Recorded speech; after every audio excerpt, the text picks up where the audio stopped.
بسم الله الرحمن الرحيم.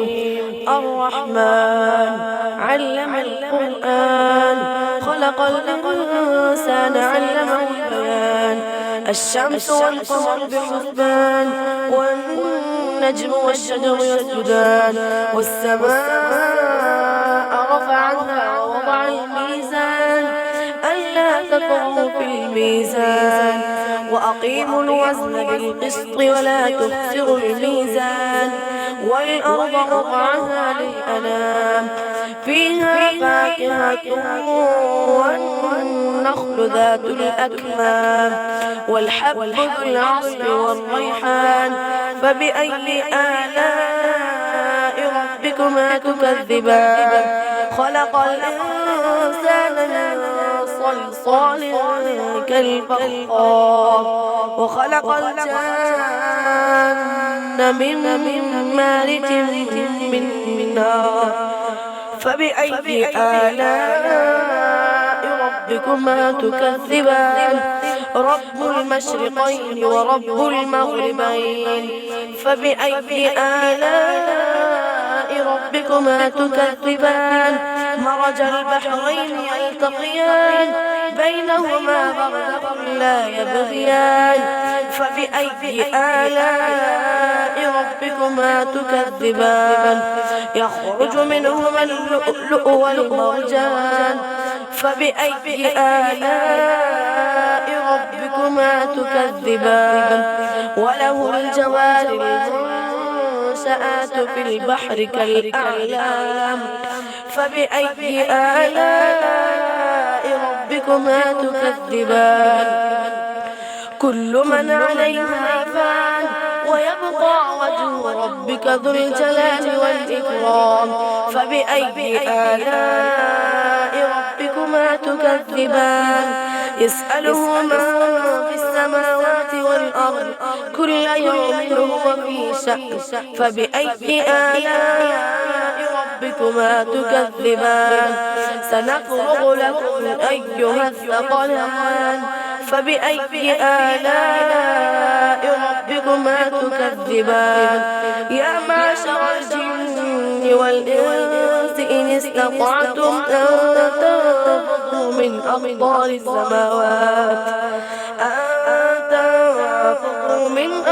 السماوات، والأرض فانفضوا، لا تنفضون إلا بسلطان. فبأي آلاء ربكما تكذبان؟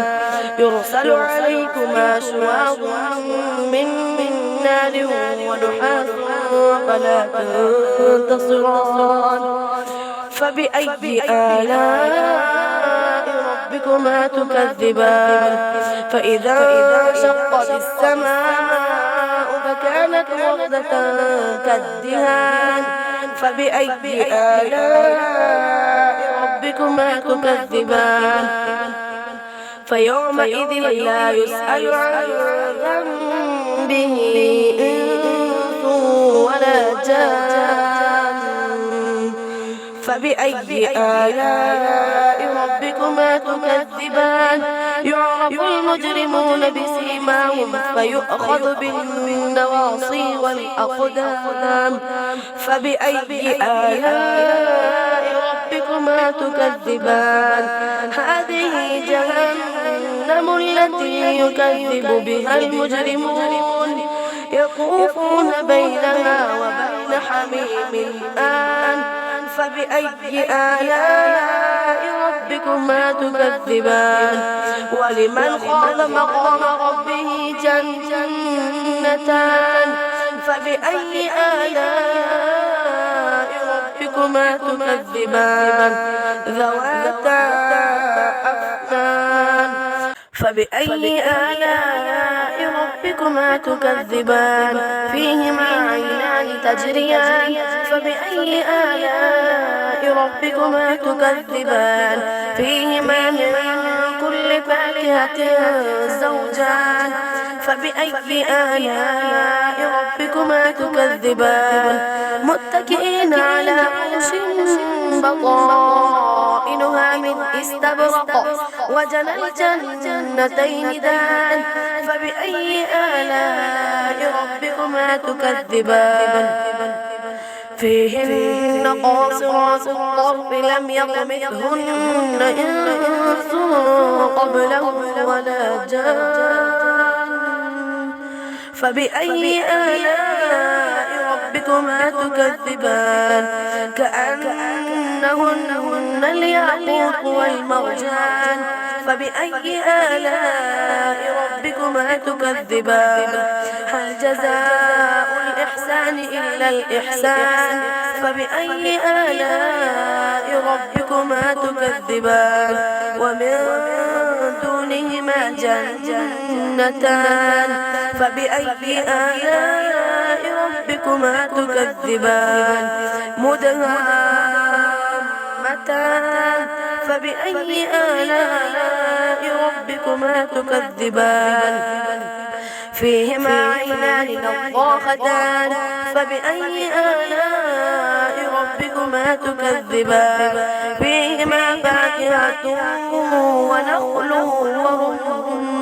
ورمان فبأي آلاء ربكما تكذبان فيهن خيرات حسان فبأي آلاء ربكما تكذبان حور مقصورات في الخيام فبأي آلاء ربكما تكذبان لم يطمثهن إنس قبلهم ولا جان